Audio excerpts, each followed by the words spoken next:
Good evening, everyone. Welcome to Interfaith Partnerships program on the parliaments of the world's religions.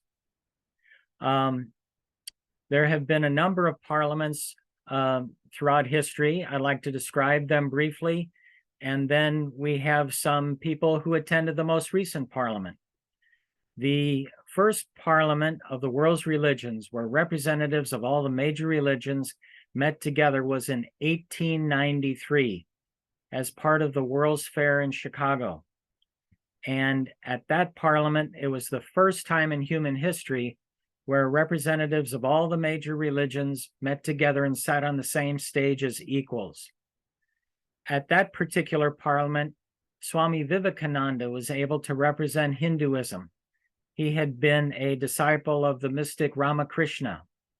And because of his speeches at the 1893 World Parliament of Religions, many people got to learn about Hinduism. And because of his participation in the parliament, many Vedanta societies were started here in the United States and in Europe. And of course, right here in St. Louis, we have a Vedanta society. The leaders at the parliament in 1893 pledged to each other to work against war. And the only thing they would war against would be the common evils of humanity. But then after 1893 came 2 world wars, the Holocaust and other genocide, and 60 other wars since then. So 100 years later then, in 1993, religious leaders in Chicago decided to start modern parliaments. And so they decided not to wait another 100 years after 1993, but to have regular parliaments every couple of years in different parts of the world. So in 1993, thousands of people from all over the world came to Chicago in order to meet each other and to learn from each other. Then the next modern parliament was in 1999 in Cape Town, South Africa. And the important thing there was that Nelson Mandela had led the fight against apartheid in that country. Then in 2004, the parliament moved to Europe. It was in Barcelona, Spain. In 2009, the parliament was held in Melbourne, Australia. Then in 2015, it came back to the United States and met in Salt Lake City. In 2018, the parliament was held in Toronto, Canada. Because of COVID then, it wasn't possible to have a parliament for our next couple of years, but in 2021, there was a virtual parliament where thousands of people were able to meet each other on Zoom. But then just 2 weeks ago, thousands of people from around the world, representing over 200 different religions, representing over 100 countries, met with each other in Chicago for the most recent parliament. And I've been very fortunate to have attended all of the modern parliaments. And you see the people on your screen. Some have attended several parliaments, and for some, it was their first parliament. So if possible, we might be able to get some pictures that I put together of several parliaments. If that's not possible, then we'll just talk and say how our experiences at these parliaments was important to us and why it's important to the rest of the world. One important thing that came out of the 1993 parliament was called the Declaration of a Global Ethic.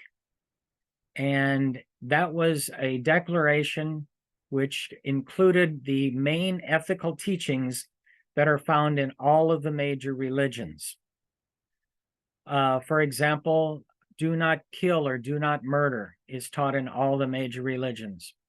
Do not steal, the basis of human rights.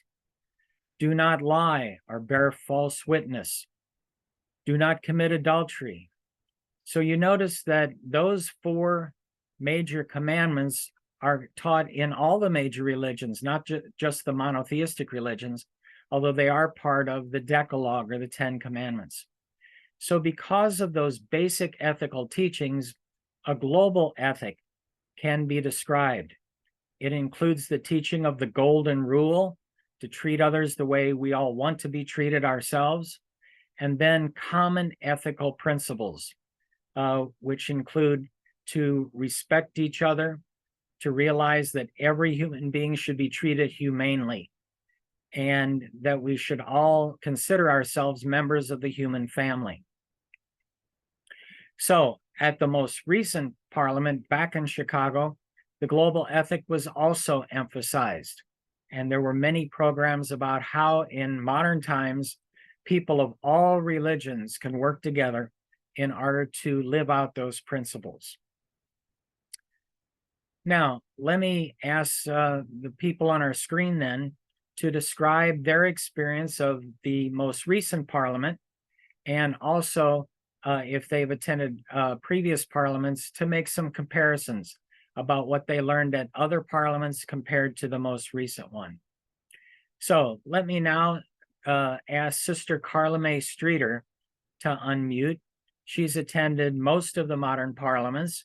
She is Professor Emerita at the Aquinas Institute of Theology. Sister, what did you learn about the most recent parliament in Chicago and the other ones that you've attended? Thanks, David. Hello, everyone. I've been privileged to attend 7 of the parliaments. And what I've learned in this last one was really a great sign of hope to me. I've watched the parliaments develop from Cape Town when some of the presenters were proselytizing and others walked right out of their presentations when this happened. This was changed radically when Barcelona took place, because they had learned you don't proselytize, you explain so people understand. But in this final parliament, this 23 parliament, I found the shift going very directly, almost across the board, to an interest in what I call the untapped part of our anthropology. We do a lot with psychology and psychiatry, but we have not, as a culture, moved to deal with spiritual functions of the human being, the functions that belong to the discipline of spirituality. That's only admitted by some of the secular culture. Not at this parliament. At this parliament, the thirst, the actual hunger for spirituality was just palpable. It's explicit and it's palpable, which means things are moving into a creative stance of the functions that are distinct to spirituality. What I define as that is that they are interested in transcendence. They are not just interested in the complete healing of the human, which is very important and very much a part of the psychology, but the spiritual functions that I found prevalent at this parliament are open to transcendence, as we explain that in our different faith traditions. So I found that very prevalent as a real act of progress into an area where the whole human culture has to explore. It will mean our creative future. Now, Sister, I know that you made a presentation at the Parliament 2 weeks ago, and also a presentation in Melbourne. Yes. Could you explain to us what those presentations were? Well, I've done 3, and the first 2 were much more focused on what we were doing here in St. Louis in Interfaith Partnership as we tried to form an interfaith community. This third one was very practical. What I did was introduce a group of about 30 people to the possibility where the Abrahamic traditions with their texts, you have the Torah for the Judaic tradition, you have the Gospels for the Christian tradition, and you have the Quran for the Muslim tradition, that those traditions, because they are Abrahamic, they all accept part of those texts, and that we can actually meet as a triple community and discuss them. And I put the 30 people present through a very quick experience with the help of a rabbi, an imam, and then myself. Now, in our actual Abrahamic textual dialogue here, David and I partnered somewhat in the Christian presentation. But we have done this for over 25 years here in St. Louis, where the three traditions meet and read each other's texts and seek understanding, not debate or not bringing up history where we both were abusive toward one another, where we are all abusive to one another. But what do our texts say to us? And how does that compare to what the other person's texts say as far as spiritual advancement? So that was my effort at this parliament to show the possibility of the three faiths doing their texts, their sacred texts together. Now, in addition to the Declaration for a Global Ethic, which anyone can just Google and read, another important document that has been emphasized at the different parliaments is the Charter for Compassion. And I encourage all of you to Google that also to read it. Here in St. Louis, the emphasis to spread the meaning of the Charter has been led by Sister Carla May and others. Sister, could you explain about the Compassionate Cities program? Sure. If you want to check us out, you can learn all you want to know by going to compassionate, the adjective, hyphen, stl.org. That's our website for the local movement. We are one of several hundred cities here in the United States, with Seattle as a center, to make the United States, and particularly our city, a compassionate place where people care about people. So it's a very interesting movement going on in the midst of all of our political and economic division, because no one knows much about it. Whereas in the news, you're hearing all about the tragic clash that's going on about differences. This is not about tragedy. This is about hope. And it's about the wonderful things people are doing. So Compassionate St. Louis is working toward a mayoral, what you might say, sign-on to the 4-paragraph Charter for Compassion, which won the TED Prize in 2008, which is $100,000. That charter is now being accepted globally by 600 cities who have officially signed on and are using that charter as a way to relate in all the areas of civic discourse. We're after a 10-year program here in St. Louis to rebrand St. Louis, the region, county, city, and Metro East. By rebranding, I mean, when you say the name St. Louis, you think racism and violence. That does not invite people to be among us.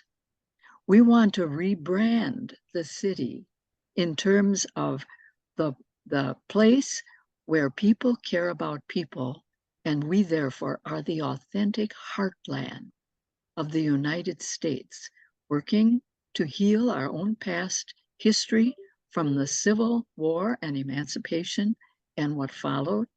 We can heal like anybody else. And the PTSD that we suffer from as a region does not have to remain. So the Compassionate Cities movement will be in the mayor's office soon, because we have about 450 endorsements at present, and our first goal is 500 endorsements. Endorsement means you stand with us. That's all. You stand with us. We're not asking for money. We're not asking for even meeting attendance. We're just asking you to stand with us so that we can stand for something, so we don't fall for anything.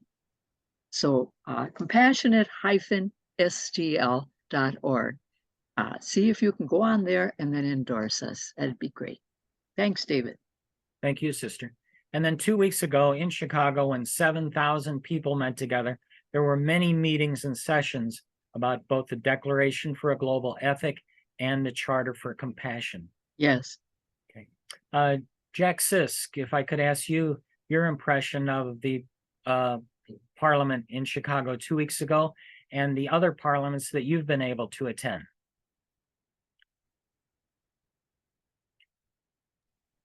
First, I'd like to apologize for the photographs. That was at my end and I couldn't make it work. So Dave has some phenomenal photographs.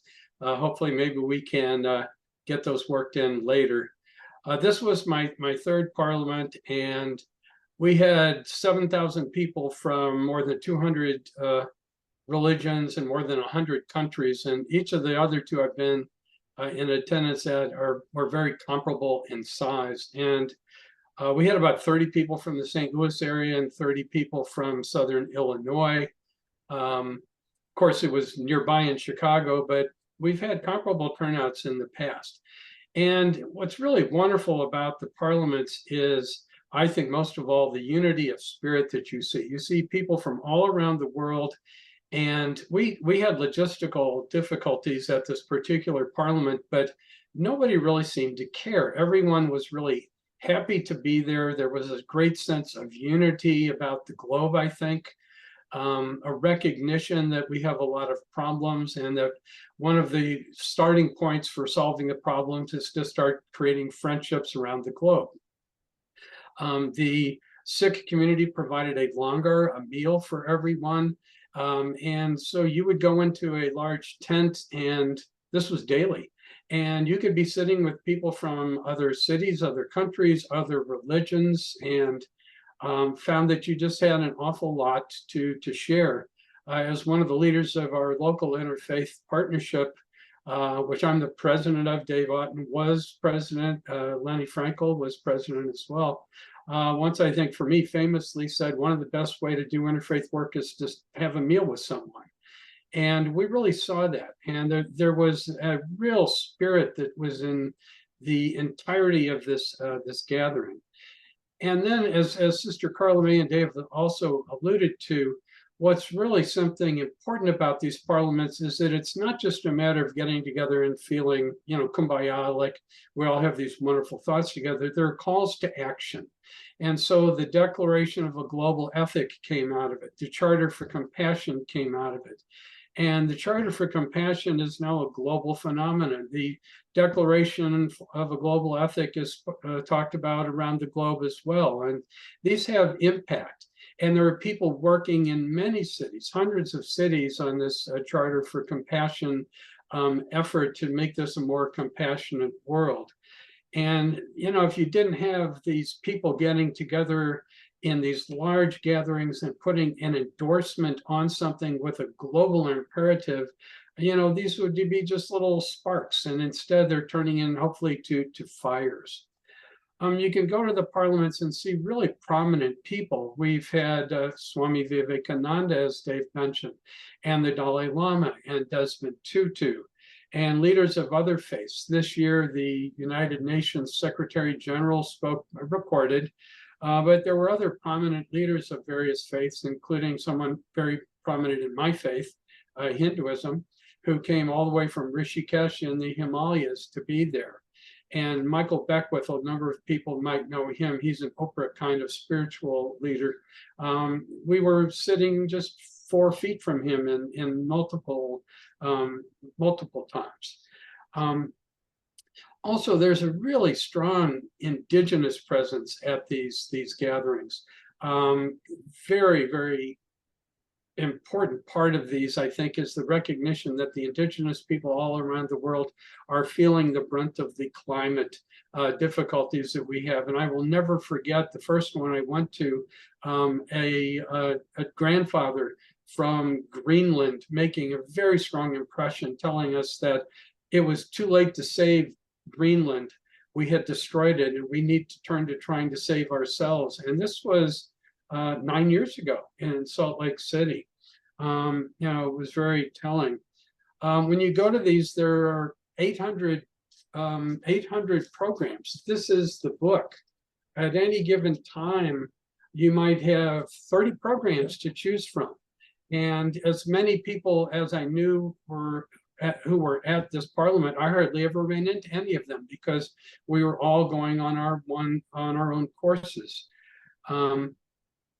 I met some other people very prominent in the interfaith activities in the country, including the executive director of the Tri-Faith Initiative, which is in Omaha, Nebraska, and they have a synagogue, a mosque, and a Christian church that have created a campus with a fourth building. And we shared thoughts about the limitations of what they do, the limitations of what we do here, and what we can learn from each other. And then finally, I'd like to mention that we're very blessed and privileged, I think, to have 3 local members of our leadership in the interfaith community on the board of the Interfaith Partnership, including Maharat Roy Pickernice, who is on the panel with us this evening. So our interfaith community does have some credibility and some visibility nationally through this. And there's a lot that's come out of the parliament that I think is going to be very helpful to our community. Thank you, Dave. Thanks, Jack. Yes, Interfaith Partnership of St. Louis is part of a global interfaith movement. And when we go to these parliaments, we learn that people in cities and towns around the world are meeting together and learning about each other's religion. Next, let me ask Lenny Frankel, who is past president of Interfaith Partnership and a member of the Jewish community, who has attended several parliaments, his reaction to what he learned at these parliaments. Lenny? Good evening, all. Let me tell you about my biggest disappointment. Jack held up the book with all the programs, and my disappointment is that there's so many wonderful programs, and when you're there and you're looking through what takes place on Monday morning, what takes place Monday afternoon, you'll see that there are multiple programs you want to attend. And like anyone else, you can only attend one thing at a time. And that's really disappointing because there's just so many things that you'd like to attend and learn and enjoy. They're so well done. The speakers, many of them have panels of speakers. They're so well prepared, and they're so well able to dialogue with you and answer questions and be involved. It's really marvelous, and you can't go and attend all the programs and not walk away saying, this was really a wonderful experience, and so I certainly recommend that to everyone. It gives you the opportunity to make new friends and see old friends and see people that you didn't know were going to be there. As an example, one of the presenters at one of the programs was a rabbi who grew up at my congregation in St. Louis, so I knew him long before he was a rabbi and know his family. And he now has a congregation in Chicago, and he was on a program called Embracing the Other with an interfaith panel that spoke about the approach from different religions on getting along with other people and things of that nature. And it was really wonderful to be able to see him and to be able to learn from him and the others on that program. Another speaker that I found was very interesting was another rabbi that when we went on our interfaith partnership trip to Israel and Palestine in 2019, he was one of the speakers in Israel. He's from Israel. His name is Rabbi Rosen, and he spoke several times during the parliament. So many things. The unfortunate thing was I only got to hear him once because there were so many other programs I wanted to go to. And there were programs I wanted to see, listen to people that I know or knew of that I just wasn't able to attend because I went to a competing program. So that's really the main thing. The majority of the programs I attended had to do with interfaith in one way or another. Starting with a program on Mondays called Swords into Plowshares, and how the different religious groups uh, talk about the saying from Isaiah, and it's also in the Gospels, and the approach to ending wars and making peace, etc. And then throughout the week, it was just like that. I went to many programs of that nature, and regarding human rights and responsibilities, and regarding religion and human rights, and there was a mayor's talking about compassionate cities. There was a mayor's program where the mayor of Louisville and the mayor of San Antonio, Texas, were both present. And someone from South Africa was on that panel, where they have they're a compassionate city in Durban, South Africa. So it's just interesting to see how well these programs work in not only in St. Louis, but around the country and around the world. So meeting the people, attending the programs, it's something I certainly would recommend to anybody. You can't walk away and not feel that you've learned something. As long as you go and your eyes are open and your ears are open, you're going to learn and you're going to enjoy that experience. Thank you, Lenny. For those of you who are listening to us now, if you have any questions to any of us about our experiences at the Parliament, just type in your question under the Q&A function at the bottom of your screen. Do not put anything in the chat, but in the Q&A, and then afterwards we'll try and look at those and answer them. When people of different religions get a lot of press, it's because they're killing each other. But when people of different religions get together and try and understand each other and meeting with each other, usually you don't hear about that. So that's another important reason for the Parliament of the Religions. Even though you might not have heard of it, it doesn't get much press on the national news, for example. But it's an important thing that people are willing to meet together and learn from each other. And besides people just talking and giving speeches at these parliaments, there are many other things that are going on. There's a lot of emphasis on religious music. I remember 2 weeks ago in Chicago, there was a choir of young children from the Ukraine.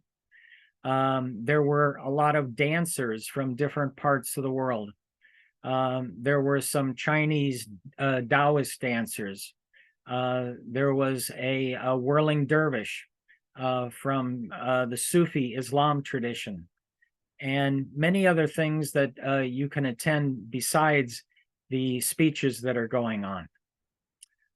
Next, let me ask Ram about his reaction to the Parliament. Ram, this was the only Parliament you've attended so far, so you didn't know what to expect, but what did you think of it?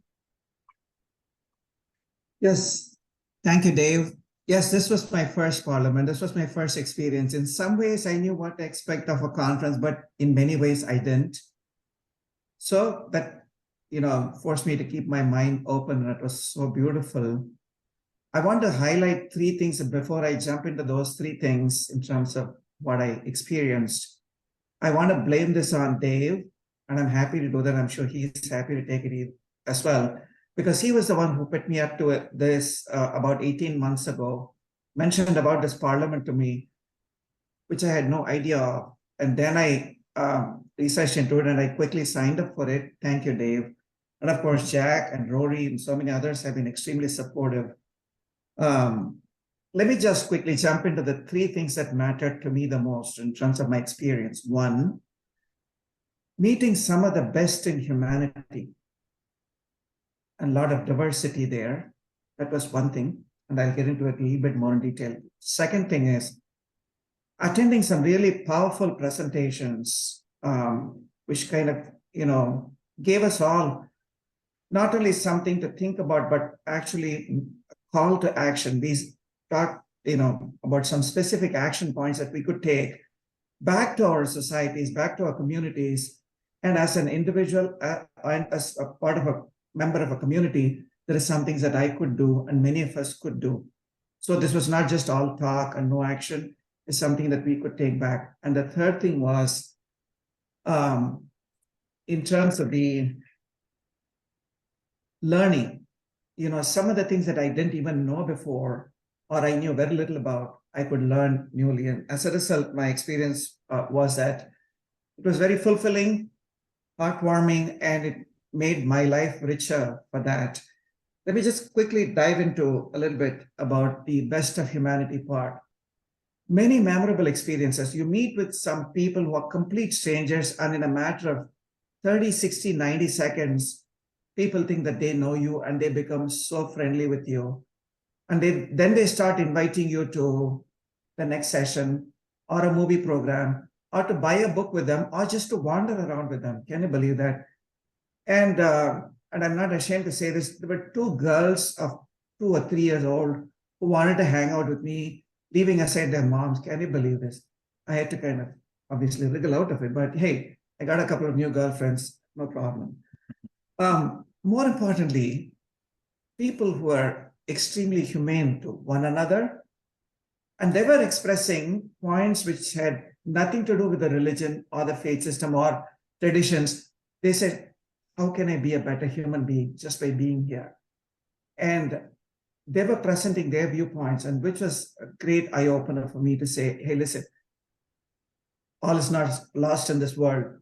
It made me feel very hopeful for the future. And this message about compassionate human beings came across a lot in many sessions. And one of the sessions specifically talked about how your primary identity is that of a human. Your secondary identity may be that you are, a Christian or a Jewish or this or that, or an African or a Japanese or whatever else. Those labels that we put on ourselves. They said, no, the primary identity is that I'm a human. And that was beautiful just to listen to and to kind of, take it in. And that was heartwarming to me. And many, sessions were beautiful. I want to just highlight a couple of them. Women as spiritual warriors, as an example, was a phenomenal session. To my mind, was probably one of the best that I attended. 12 steps to creating sacred spaces. How you could create sacred space within your home, within your mind, and within your community. My God, that was so powerful. How do we build a system of international security? How do we build international peace? There were some very specific suggestions that came out, which are so beautiful. I could go on and on. I'm going to stop right now. Learned newly about theosophy, Taoism. I had no idea that they existed even. Learned more about Zoroastrianism. I had read some of it. I have experience, but it was more. The Wiccan movement. I had no idea what that meant until I met a few people from the Wiccan movement. It was so beautiful just to be able to interact with them and to learn from this Afro-Brazilian interaction. And of course, as Jack mentioned, a lot of Native American traditions were there, indigenous people presence, and Sufi practitioners. It was so beautiful just to walk around. The parade of faiths, we watched that, of course, we to walk around the exhibit hall and to interact with people from Brahma Kumaris and to see Amma Karunamayi and to see some Pashmina shawls and to look at a whole variety of books. Man, talk about diversity and unity within that. This was really the pinnacle of that. Thank you so much. Thank you, Ram. Ram is one of the leaders of the Hindu temple here in St. Louis. At the parliaments, there are all different kinds of events that we mentioned before, including religious services. So if you want, you can attend a Zoroastrian service, a Sikh service, a Muslim reading of the Quran, a Catholic Mass, a Jewish service. All these are offered at different times of the week at the different parliaments. Next, I'd like to ask Kiarma Webster, who is a Baha'i and a member of the board of Interfaith Partnership, who, along with many other Baha'is from St. Louis, attended this most recent parliament 2 weeks ago in Chicago. And Kiarma, this was your first parliament. What's your reaction?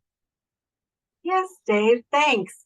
It was my first parliament, and you know, I totally agree with what Lenny was saying about how there were just so many different sessions to choose from that, I don't know, it really kind of can be overwhelming. And then it's kind of almost sad because you're like, man, I miss going to this one and this one. I wish I could have gone to that one, but it was at the same time as another one I really wanted to attend. But some of the things that really jumped out to me is what I decided to do when they had an app that you could put on your device before you even got there. And so I was able to kind of plot out which sessions I wanted to go to on which days and at which times. And I could create my own little schedule and then move it around as I changed my mind. So I decided that I really wanted to focus on attending workshops that would give me new information about different programs that were going on all around the world, that different interfaith groups had created, right? And so that was really interesting. So I got to do that and look at learn about the action that different groups were taking together in their local communities. I had an interest in that. So I got to learn more about that. And I also didn't realize that I was going to be excited but I was very excited by looking at, how people incorporated the arts into their religious practice. So there was a lot of visual art on display, and then you would see people dancing and singing. And it was just really beautiful to see how all of these different traditions incorporated the arts. So I was really interested in that as well. And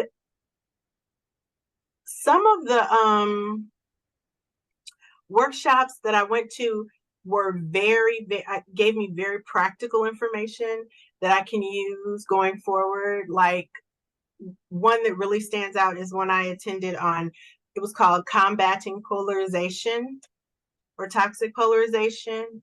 And it really had very specific things you can do when you're having a conversation, or specific things to think about when you're having a conversation with someone, to try to work away from them having such polarizing, mindsets and attitude.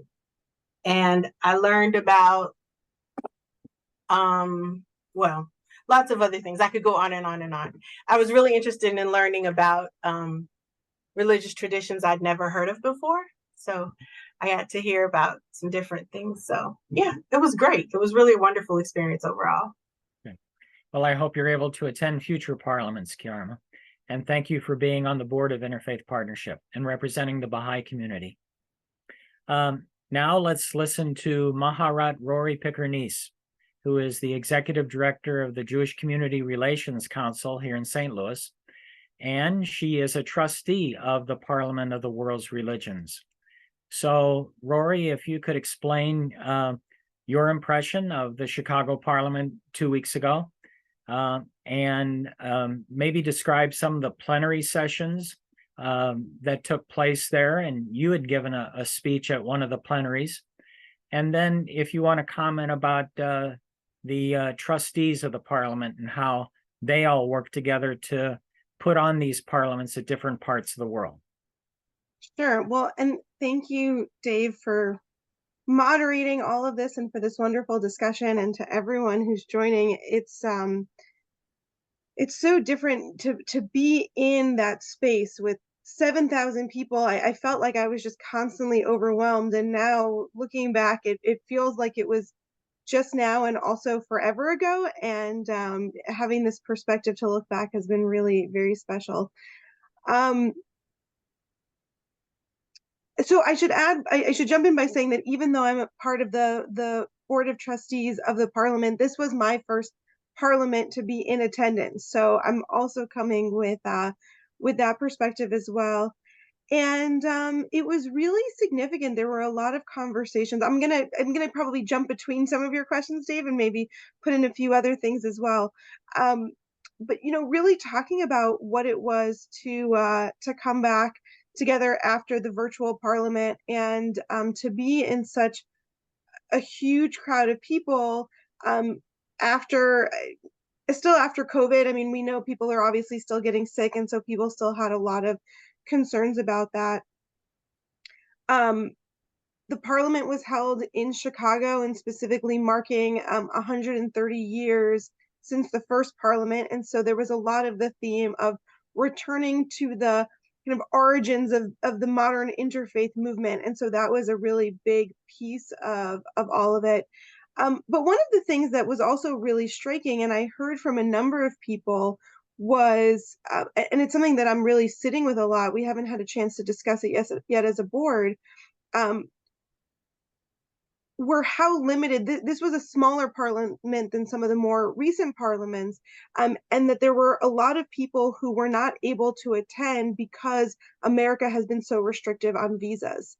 And so there were a number of sessions, and so I want to really emphasize, I think that the diversity you're all talking about was really significant, and yet there was also a number of people, particularly from Asia and Africa, who traditionally will attend the parliaments, who have had a much easier time getting into places like Canada and Europe and other places that the parliament's been held, and that unfortunately America has not really eased up on some of our visa processes, and that current political administrations have really maintained these rigorous restrictions, and so that also had an impact. And so I know that's one of the pieces as we sort of think about what it was that was happening and thinking about places that we're going to go, realizing all of the ways that the governments have an impact, and that really ends up changing the feel for all that's going to be happening. So everyone's been talking about, there were all of these sessions. I think, like Jack said, in any given time period, there could be 30 things that were happening, but there were times, at least once per day, sometimes twice per day, where there was only one thing on the schedule, and those were plenary sessions. And the plenaries were opportunities to really lift up voices on key topics that the parliament wanted to emphasize. And so there was a really dynamic opening ceremony, and I want to say that was like a real joy for me as a board member. So this was my opening, and then I got to march in with just crowds, and it was so interesting to be. We ended up between. We had like an Asian drumming musical group in front of us, and then bagpipes behind us, which sounds like it should be totally incongruous, and yet somehow in the spectrum of the parliament was just like absolutely perfect, that these sounds didn't gel, right? They were still totally different sounds and wholly their own, and yet somehow like it worked to have us all kind of marching in and just walking into this room with really 7,000 people, and it just kind of felt like the room just kept going. And then even amidst this huge crowd, I still found so many of the faces that were here. And so suddenly, I caught Ram, and then next to Ram, there was Dave, and there was Jack, and all of a sudden to see these like friendly faces in the midst of this whole big crowd.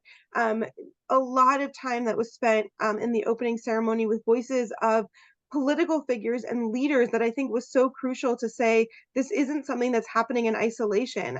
The mayor of Chicago was there, former Congress people, ambassadors, people who have significant impact not only in the interfaith world, but in the entire world, who recognize the importance of being there. And throughout plenaries, there were also video messages. So if somebody wasn't able to be there in person, you still had people who wanted to be sending these messages. People from actors in Hollywood to presidents of foreign nations. And I won't even begin to name them all because I'll embarrass myself by getting it wrong because there were so many and I'm going to start to confuse them all. There was a great energy. We had a women's plenary, which was just absolutely phenomenal energy of particularly so much work that had gone into this track specifically focused on women, but obviously everyone was welcome and there was just such great energy there, and still identifying the problems that are uniquely facing women in the community. There was a plenary about the global ethic. It was called the conscience plenary. That's where I was privileged to speak, and you heard Sister Carla May speak a lot about some of the global ethic, and Dave, you mentioned it also, right? All of the work that went into that, and the ways in which in each of the plenaries, which I will say got to be very long, but there was really this emphasis on that diversity of voices. So you had leaders from just about every faith tradition, from the indigenous community, from the political community, and it would be interspersed with dance and art, like Kiarma was saying. So it wasn't just sitting there and listening, to really emphasize the ways in which these have become priorities throughout not only the parliament itself, but really in all of our communities. I want to just say one quick word, and I'm going a little bit off topic to what you said, Dave, but I think there's a lot of discussion about the sessions themselves, and every one that I went to was absolutely phenomenal. But I found, to Lenny's point, I would sit there the night before, the morning of, and I would mark off, and I would then think to myself, okay, there's 5 things I want to go to, between 9 and 10. How do I choose between all of them? But then I would say there was a significant number of times where I didn't make it to any of them because you would have so much going on outside of the sessions. And so to everything that's being said, like all of a sudden, all of the people who care about this, who either work in this full time, who have worked in this, who volunteer in this, who are curious about this, who are exploring this in whatever way, all have come together into this space. And if you stood still for 5 minutes in the hallway, you would suddenly find yourself in this incredibly fascinating conversation. I was bumping into people I hadn't seen in years. I was meeting people that I hadn't met before. And then suddenly I would find that the session had passed, but I was so engrossed in these fabulous conversations or things that would pop up. So some of the art that you heard about was coordinated and was orchestrated, but then all of a sudden you would hear someone would say, oh, someone's organizing a chanting, we're all going to go outside and we're going to start a chanting circle. Or somebody would, like, I heard people who said, like somebody said, do you want to come with me? We were asked to do a Jewish chant at the Langar. And I was like, I don't know anything about Jewish chanting, but I love right, all of this integration. And so you would suddenly have so there would be like sessions about dance, or there would be dance at the plenary, but then all of a sudden you would just find there would be like a group dancing, and they would just be in kind of a corner of the atrium or wherever they were. And that was a huge part of it also. And so the ways in which these like hallway conversations and these non-session sessions would just pop up, feeling really organic, and then just find the people who all said, yes, now is the time we need to chant. This is what we need to be doing. One of my favorite things also that happened there was a group that came that specifically, and I would love at some point if they came to St. Louis, but they take guns and they take apart the guns. People donate guns and they take apart the guns, and then they have blacksmiths there who melt down, and you could participate. So they would melt down like the barrel of the gun, and then you could take, I don't know blacksmith terms, right, but like the mallet, and kind of beat this down that they then turn into farm equipment, right? So someone referenced earlier, swords to plowshares, right? This is a verse from Isaiah of this kind of image of this future peaceful time, and they literally take these instruments of war and turn them into instruments of agriculture. And then they had a table where all of the pieces that they didn't necessarily melt down, so kind of these wooden pieces and others, were used for art projects. And then I would walk by the table and people had used these pieces of guns to write messages of peace in these forms of art. And so just so inspirational and things like that. I'll just, to answer your question, so now I veered off, but to go back in terms of the parliament, I'll say that the parliament's been an incredible organization for all that we're talking about it doing. It's actually an incredibly small staff. And some of the staff are part-time, really gearing up for the parliament itself, which happens roughly about every 5 years or so. And so there were some questions about that. And so that staff doesn't stay all the time. It's really a very, very small staff with a lot of people who are then brought in specifically around the program. And so there's a huge amount of volunteer and board leadership that takes place. I say that to give credit to all the other board members, not to give credit to myself. As my first time, I was really trying to be a support.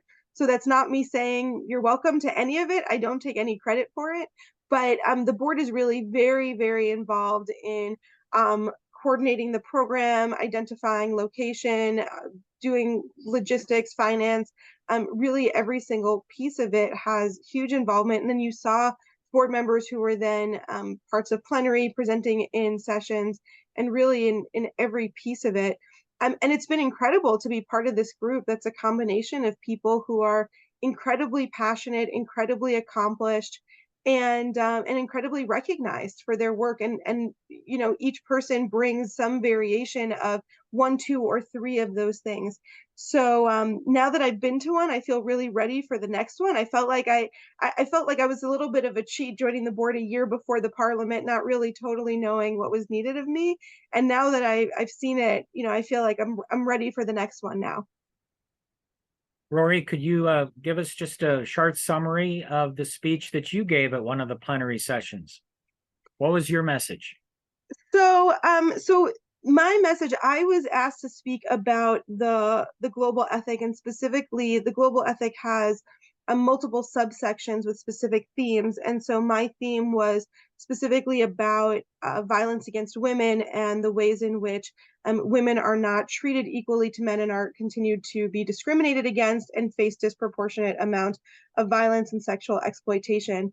And I was asked to talk about some of my own journey as a woman who's ordained in my tradition, and I'll say that I actually really grappled with what I wanted to say, feeling like my story is not one at all to scale with some of what they were talking about in this global ethic of the problem that so many women really face. And so what ultimately I spoke about, I did share a bit of my own story of being a faith leader in my own tradition, and of experiencing people who wouldn't hire me, people who wouldn't speak with me, people who wouldn't participate in programs with me. And saying that, recognizing that that paled in comparison to other things that women were facing, but that, you know, I think I said, I wish that the problems that our communities really were facing were more women who wanted to be involved and wanted to be passionate and wanted to be engaged. But calling out our traditions and saying that if our traditions are teaching lessons that say that only one gender identity is allowed access to the divine or is allowed access to wisdom, then we are perpetuating these false truths that allow for violence, and we become complicit in that violence. And so we need to be part of recognizing the holiness in every single person and lifting that up so that we can ultimately combat this discrimination that we still see so violently in our world. Thank you. Let's just mention some people that gave speeches there. The Cardinal Supich, who the Archbishop of Chicago, the Catholic Archbishop, gave a speech to the Parliament. The chair of the trustees is a Jain. The other trustees represent many of the different religions of the world, and many of the trustees gave speeches from their point of view. Did anyone want to mention anyone else who gave a speech that they were impressed by? I just want to jump in to say that a number of the people here participated in a discussion. I think, Jack, did you organize the panel? I don't want to misspeak now. Or we had the local panel that I just thought was so incredibly inspiring. And so I really want to lift up that St. Louis was really presented as a model for what an interfaith council could be. And not only were all of the speakers just absolutely wonderful and did our region incredibly proud, but I loved sitting in the audience and hearing all of the people who really wanted to ask the practical, tactile questions, right? It wasn't just, there was a lot of aspirational visioning that took place at the conference, but there was also just so much of like okay, so what do we do on Monday when we get back home? And St. Louis was the model for who we could talk to for how to do that. And it was just so wonderful to have that local pride. Jack, could you speak about the session that you were involved in and some of the other people that were a part of it? Sure, glad to. Most people may not recognize that our Interfaith Partnership has been around since 1985, but actually has antecedents in an Interfaith Dialogue group that goes back to the 60s. And there are many cities that don't have this kind of an organization. We have a very committed board. We're much like what Rory has described as happening at the Parliament of the World's Religions. We're operating with no staff at this point, and it's all volunteers by the board, and it's a very committed board. So this is the primary interfaith organization in this community, but there are others. There is one across the river. There's one that is centered in Carbondale. The Archdiocese does a lot of interfaith work consistent with declarations within that have come down from the Vatican. And our panel was put together by actually another member of the Board of Trustees of the Parliament, Father Flannery, who is in the Archdiocese of Belleville, but lives in Carbondale.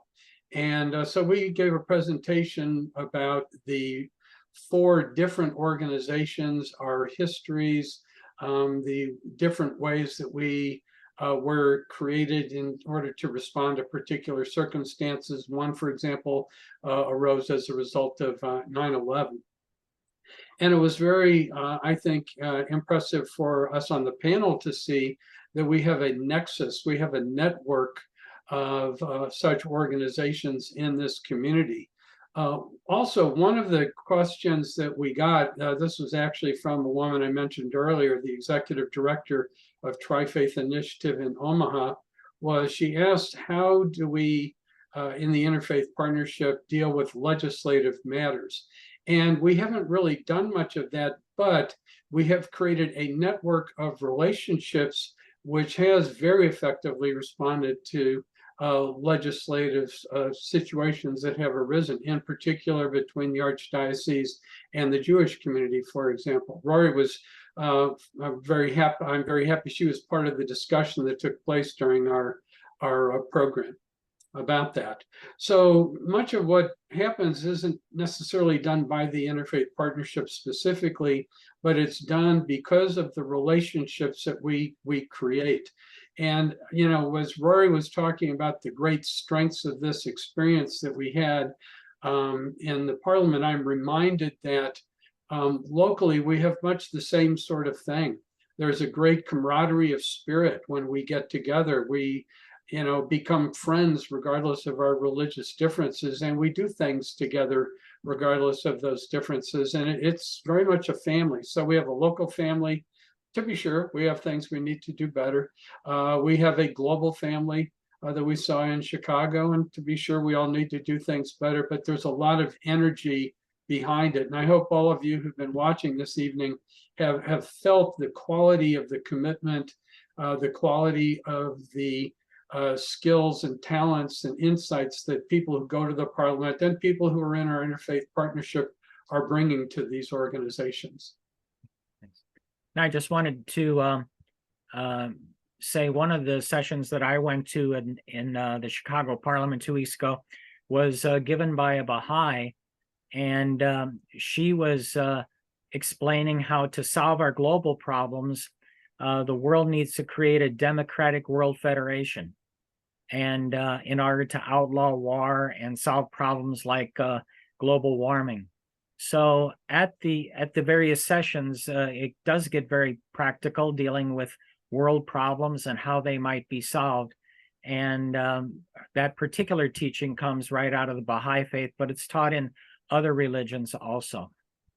There are a number of questions we can go to that have been typed in, and I think just the panelists can see them, but not everybody else can. But let me just go through them. One question was how to learn about interfaith events and opportunities in St. Louis, that one person wants to get involved. I think the best way is to contact Jack, who is the current president of the board of Interfaith Partnership, and Jack can put you on our email list. And that question comes from somebody I know very well. So Laurel, just give me a call and we'll talk about it. Yeah, but to others who are interested, if you just contact Jack at interfaithstl.org and give him your email address, and he can put you on a list. And anytime that there are special events like this one, you'll get notices about it. For example, a month from now, on Wednesday, September 27th, we'll have another Zoom meeting where I'll invite representatives of some different religions, and we'll talk about their beliefs about God, just like we had a similar program back in July. So we're trying to have monthly programs either on Zoom or in person. And the way you learn about those is by being on the email list. Another question was, where will the next Parliament be held, and how much should one budget for it? How long do they usually last? Well, they usually last about a week, maybe 5 days. Typically from a Monday to a Friday, an opening ceremony on a Monday morning and a closing ceremony on a Friday afternoon. But Rory, as a trustee, do you have any insight on either where the next Parliament is or where it might be? What would be some possibilities? So I know some of the places we're looking at. I don't know what I'm allowed to share, but I can say that we're probably looking at Europe for the next Parliament. Okay. And so where it is depends on how much to budget, because a person would have to find their own way there, find their lodging, have enough money for food for that week. And recently, the registration fee for a parliament has been anywhere from $300 to $400. So if someone is interested in a future parliament, I would think you would need to budget anywhere from $1,500 to $2,000. Would you agree that that would be close, Rory and Jack? Yeah, I think that's reasonable. Okay. Another question says, could you share more about how the Parliament is going forward for the global ethic and what we should be doing here in St. Louis? I can just say that here in St. Louis, we have been able to promote the global ethic for the last 30 years. I've been teaching about it in my college classes for all those years, and it's been handed out at many of the meetings of Interfaith Partnership. And if someone is not aware of the global ethic, then the best thing to do would be to simply Google it. It's a document that anyone can read. Another question, people nowadays wage wars in the world for so-called national interests and do not take into consideration the religious factors. How do the world parliamentarians, how can they influence it? Anyone have a response to that?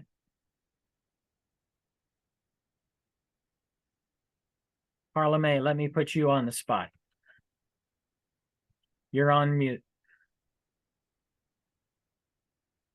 Yeah, I would say, David, that part of the problem is that we are a very practical people. And right now, science is going to explain it all to you, Alfie.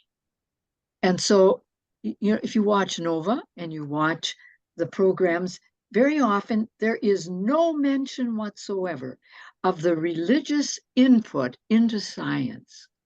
That really, a lot of the scientific work that we're very familiar with have come from very religious people.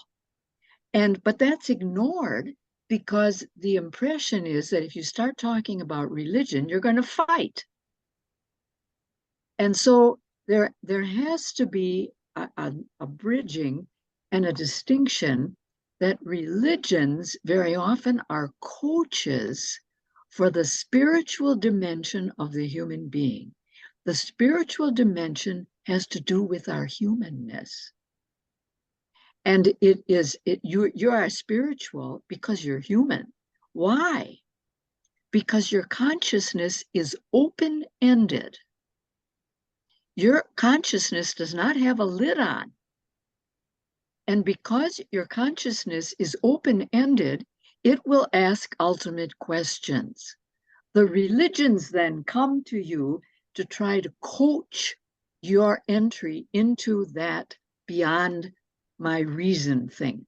Now, to ignore that is absolutely idiotic, because it is really the heartbeat of what keeps cultures moving forward. And the more we ignore it, the more it struggles to become explicit. So this is what I would call the kind of, it's anthropological, because it has to do with humanness. We need to become clear about the functions that belong to our humanness. We have physical functions, and everybody can name them. There's digestion, there's nutrition, there's elimination, there's reproduction. All right, so you can name the functions that belong to physicality. We are learning how to deal with psychological functions, imaging, dreaming, fantasy, the emotions of a person. But when you ask about spirituality, there's silence.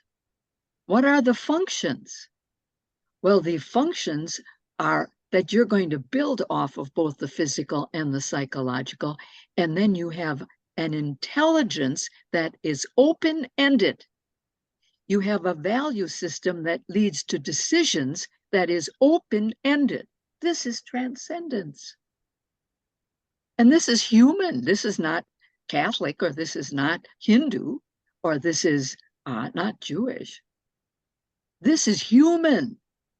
Now, because this dimension is not looked at, it's ignored because it's identified with religions. And therefore, no, we're not going to go there because they fight, is a mistake.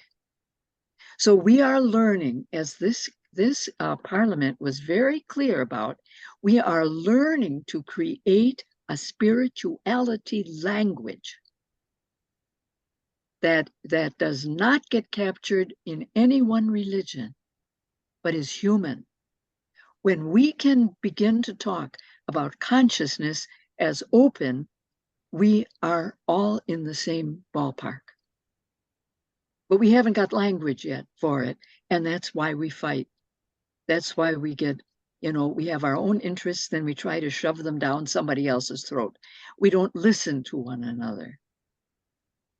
So as this group continues to work together to create a language of spirituality where everyone can meet, then we will understand how each of our religions fosters that, or when it goes astray, where it cripples it. Because religions can become addictive and they can cripple human beings. We see that in the cults, and where people are manipulated sexually, they're manipulated religiously, and even to the point of addiction. I don't know if that helps, David, but that's my take on it. Okay, thank you. Phil Deutsch is a photographer who went to the Parliament in Chicago 2 weeks ago and took many photos. And he said he will post in the chat a link to his photos and articles. So if anyone would like to see photos from the Parliament, go to Philip's link. And I've written an article about the Parliament, and I would be happy to send it to anyone if you would just contact me at my email address, which is simply my last name, Auten@hotmail.com. Then there was another. Dave, Yes, Jay. while we're on that, I think since I was having difficulties making screen sharing work the way it's supposed to, why don't we plan with regard to your photos to post those on our website? Okay. We will post this recording, the recording of this evening's program, but we'll also post the photographs. Thank you. That's great. Another question was about the Declaration of Dignity and Human Rights of Women that Reverend Phyllis Karat spoke about. Rory, do you have anything to say about that? We would need a whole lot more time to unpack all of those pieces, but to say that there was a huge amount of effort that went into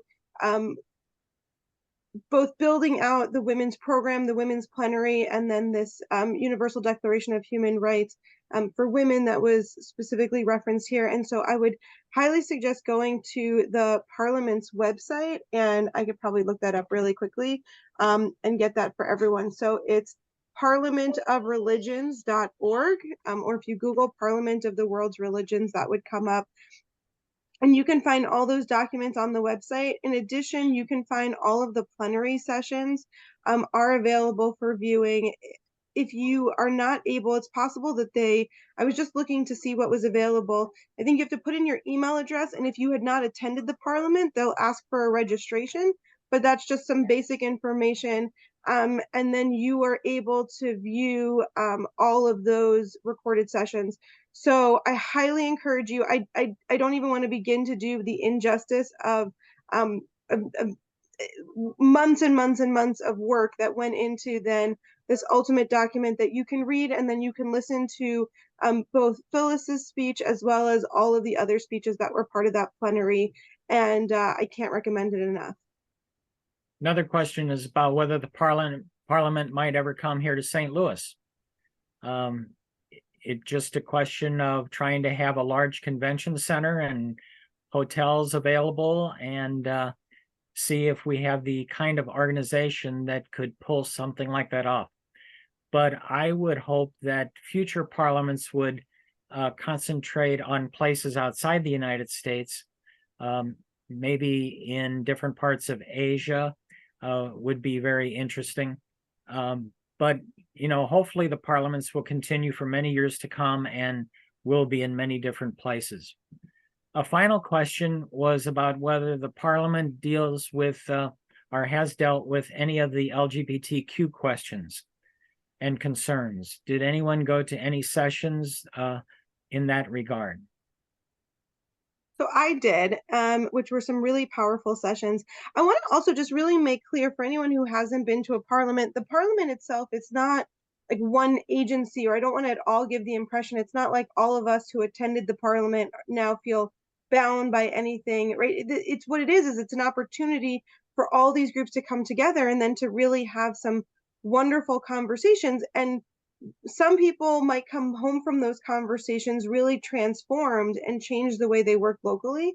And you could also leave that conversation and say, that was really interesting to hear another point of view. I'm still very much bound by I still feel held to the same beliefs that I had before. So there's no attempt. I think Sister Carla May, you talked about, right? We don't have that proselytizing, but that's true also in terms of political views and things like that.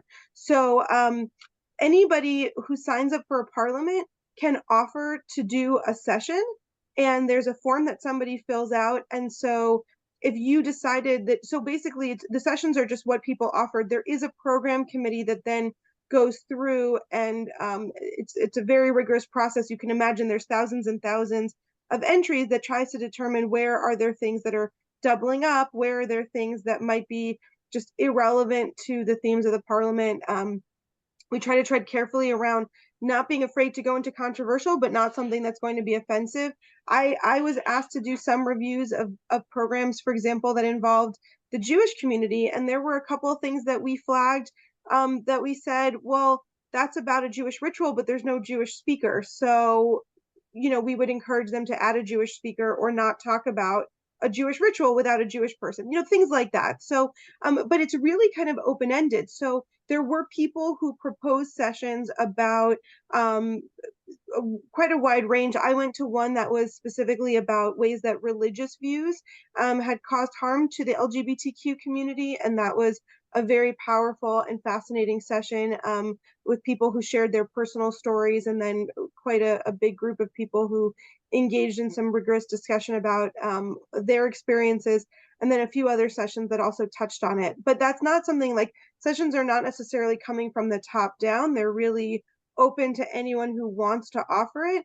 And when I went to that session about how religious communities have done harm to the LGBTQ community, I will say that the presenter actually really noted how much he appreciated that. He said when he proposed it, he wasn't sure if it was going to be seen as controversial, but really appreciated that he was given that space to have the conversation.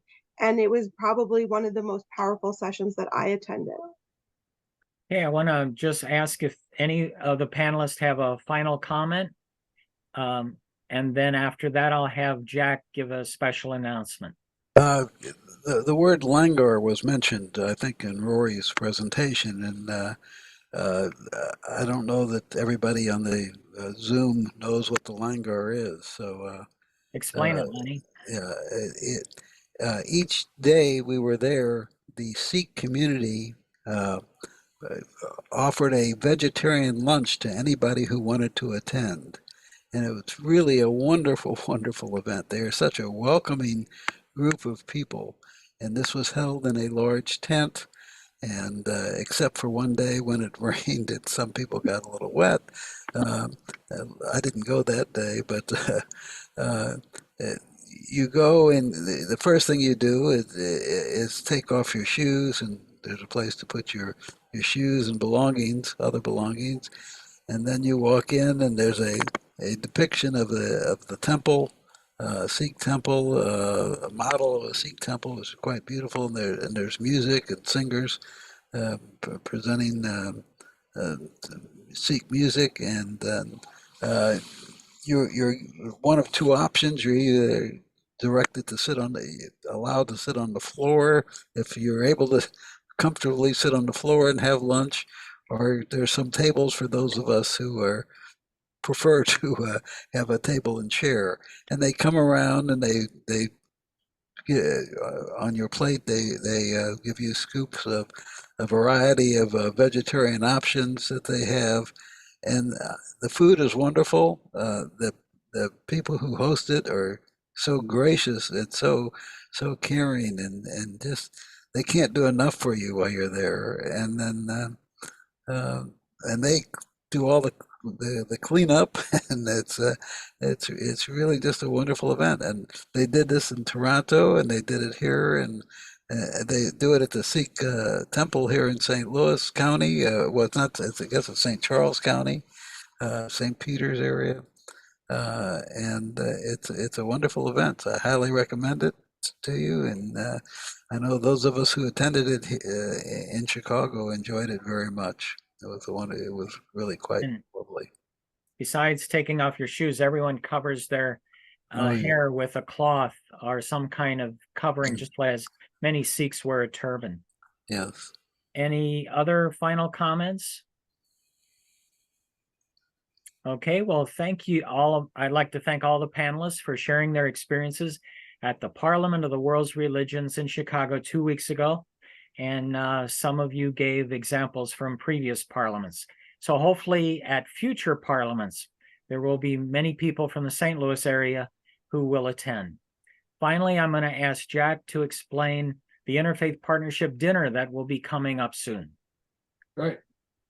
Well, first of all, I'd like to remind everyone that the Interfaith Partnership's motto is, as communities of faith, we agree to differ, promise to love, and unite to serve. And there's a lot that's packed in there. It isn't so much that we agree to differ, it's just that we acknowledge and accept that we're different.